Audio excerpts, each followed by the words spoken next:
Hi guys, welcome to Money by Sunny. Today, we'll be talking about personal budgets. These are a key part of personal finance, as they are probably the most basic building block in a person's or a household's steps towards solid financial literacy and a debt-free life. But budgeting can be daunting for beginners, especially since it isn't something that is taught in schools, though it should be. Without further ado, let's dive into the top 10 budgeting basics. Step 1. Write down all your income sources. These will include all your incomings every month, which will usually consist of fixed income sources, which is your salary, if you're a salaried employee. Variable income, for example, side hustles or side gigs that you may have. This could be an online business or Uber driving, etc. Try to use an average amount based on the last 3 to 6 months and try to be more conservative. It's always better to underestimate income rather than overestimate, and the reverse is true for your expenses. Reminder, these should be net and not gross income, which is basically the amount that actually goes into your account after things like income tax and any other statutory deductions have been made. Step 2. Write down your fixed, unavoidable expenses.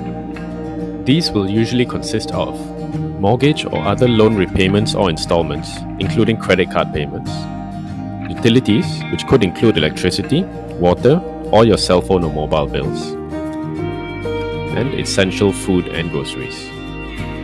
For completeness, this should also include items that aren't really spent every month, but may instead be only once or a few times a year. For example, your car or home insurance might only be payable once a year, but you should put this down as a monthly expense, divided by 12, so that you don't lose track of it and any other items of this nature.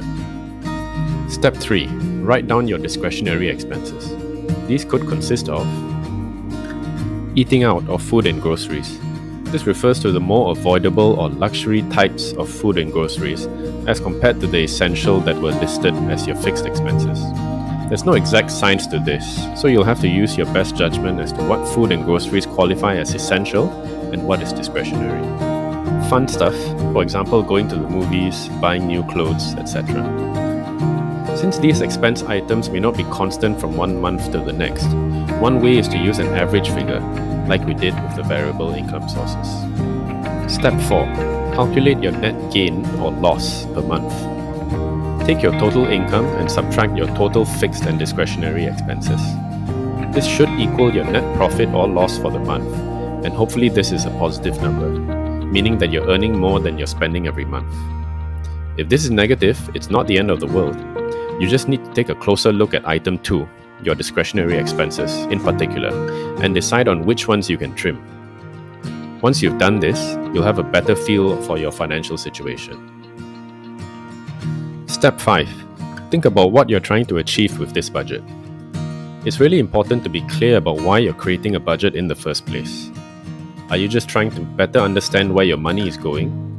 Or is there a particular financial goal that you're trying to achieve?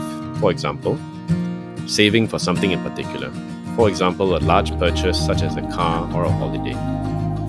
Or is it paying down a student loan or some credit card debt? Could be investing or growing your money for the future. This could be for retirement or for your kids' education. This will help in determining the type of budget you choose. Step 6. Decide on the type of budget you want to use. Along with the previous item that we just covered, it's also important to think about the practicality of which type of budget you decide to go for. And typically this will refer to how much time and effort you want to spend or can afford to spend on this budget. This is pretty important, as you will know yourself best in terms of what you're most likely to stick to. If this is your first time budgeting, you may want to go with a simpler budget such as the 50-30-20 model, which is a little less detailed and also less taxing to stick to. This can help you at least get a handle on where your money is going every month, which can help you get things stabilized. I'll be covering the various types of budgets out there, along with the pros and cons in another video. Step 7.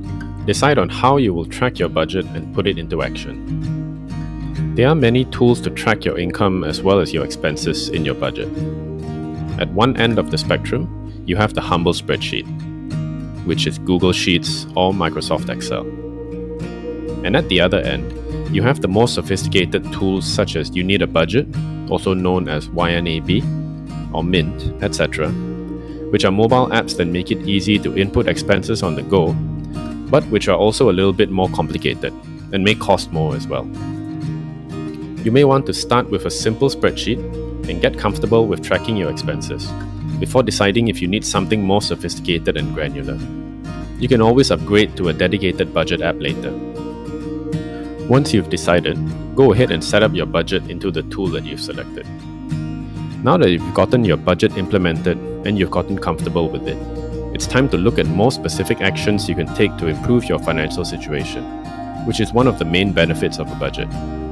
Constantly reviewing your budget and examining your expenses is a key step in making this happen. Step 8. Trim discretionary expenses. These are items you should focus on at least reducing, if not cutting out completely. For example, consider preparing your food at home instead of eating out too often during the month, as this can add up and quickly burn a hole in your pocket. This doesn't mean you can't have fun, it just means that you're planning your nights out a little bit more. By doing so, you're taking charge of your personal finances. Other typical items you might look to trim are things like your cell phone bill or your gym membership. For example, if your cell phone contract is due soon, you could consider switching to a less expensive provider, or at least negotiating a discount with your existing provider. Looking at your monthly expenses line by line really shows where your money is going and where the potential reduction areas are. Step 9. Pay down high interest or high installment loans. While these may be parked in the fixed or unavoidable expense category, these can be a serious drain on your expenses every month. As a result, you should aim to pay these down as soon as possible. This could take the form of paying extra every month, over and above your regular repayment or installment amount. It could also mean refinancing to a lower cost financial provider. For example, you could consider transferring your credit card balance to a bank that offers 0% balance transfer, to at least save on interest during the 0% period. Step 10. Decide on your personal financial goals. This could be many different things, depending on your life stage or your personal circumstances. Some typical goals could be paying down debt. For example, some specific high interest or high installment loans that are a drain on your expenses. Credit card debt is a common culprit here. Purchasing a large ticket item in cash, for example a household appliance, a car, or even a vacation. The down payment for a house, if you're looking for a different or larger home, or even as an investment property. Or it could be putting money away for your kids' education, for example college fees. Each of these goals should follow the SMART model, which is S. Specific, the amount of money you're targeting to accumulate. M. Measurable, the money has to be set aside, preferably in a different account, so that you can easily check on progress. A and R. Achievable and realistic, the amount being put aside each month has to be an achievable and realistic number, relative to your income and expenses. For example, trying to put away $2,500 a month when your income is only $3,000 is unrealistic. Time-bound, the date at which you target to hit the amount. If you're saving for college fees, for example, this would be when your child gets to college age. Starting a personal budget is such an important step in an individual's journey to financial independence, and it's not really as difficult as you may think. Like many new things, it can seem daunting in the beginning, but it's best to just start and then adjust as you go along. I hope you got some useful insight from this video. If you're interested in learning more about budgeting and financial literacy in general, then be sure to subscribe, as I'll be putting up more useful videos that I'm sure you'll get a lot of value from. Give this video a like too if you found this content useful.